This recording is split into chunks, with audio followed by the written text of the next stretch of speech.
एक छोटे से गांव सोनपुर में एक समय बहुत रौनक हुआ करती थी।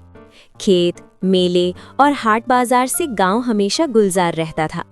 इसी गांव में रहता था राहुल, जो कभी गांव का सबसे मशहूर हलवाई हुआ करता था। लेकिन वक्त बदला, काम छूटा और जिंदगी ने उसे एक नए रास्ते पर ला खड़ा किया। अब क्या करेंगे जी? घर में अनाज भी मुश्किल से बचा है। हिम्मत मत हारो शांति, भगवान ने चाहा तो कोई रास्ता जरूर निकलेगा। एक रात राहुल बहुत परेशान होकर गांव के पुराने पीपल के पेड़ के नीचे बैठा था। तभी वहां एक रहस्यमयी बाबा आए। क्या हुआ बेटा, इतना परेशान बैठा है? कोई समस्या है क्या? मेरे पास अब कुछ भी नहीं बचा बाबा, मेरा सब कुछ चल गया, बिजनेस में नुकसान हो गया। बेटा राहुल, तेरे हाथ में हुनर है, बस उसे पहचानने की देर है। बाबा ने राहुल को एक पुराना बर्तन दिया और बोले, इस बर्तन में अगर सच्चे दिल से जो बनाएगा वो कभी नहीं खत्म होगा।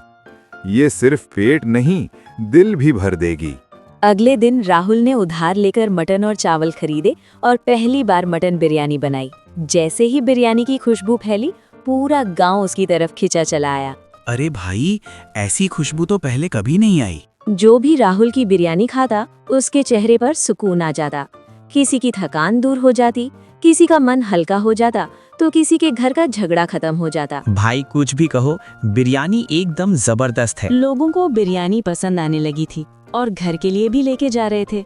राहुल, मेरे घर के लिए भी बिरयानी पार्सल कर दो, आज मेरी गर्लफ्रेंड को खिलाता हूँ तुम्हारी ये बिरयानी। उसकी इस बात पर पूरा गांव हंसने लगा। ऐसे ही राहुल की जिंदगी चल रही थी। वो कहते हैं ना, लोगों की बुरी नजर कब लग जाएगी। ये सब देखकर गांव का अमीर आदमी रमेश सेठ जलने लगा।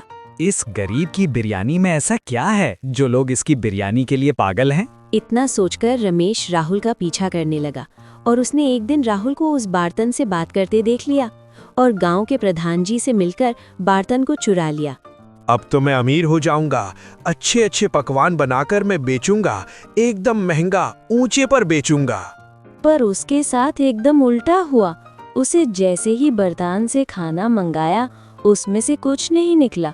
उल्टा जो भी उसके पास था सब चला गया। रमेश सेठ अपना सिर पकड़ के रोने लगा। हे भगवान, ये क्या हो गया मेरे साथ? किस जन्म का बदला लिया आपने? तब भी वही बाबा प्रकट हो गए जिसने राहुल को वादा दिया था। तुझे तेरी कर्मों का फल मिला है। सेठ को अपनी गलती समझ आ गई। उसने राहुल से माफी मांगी। राहुल की मटन बिरयानी दूर दूर तक मशहूर हो गई। अब उसकी दुकान सिर्फ खाने की नहीं, बल्कि प्यार, सुकून और ईमानदारी की पहचान बन गई।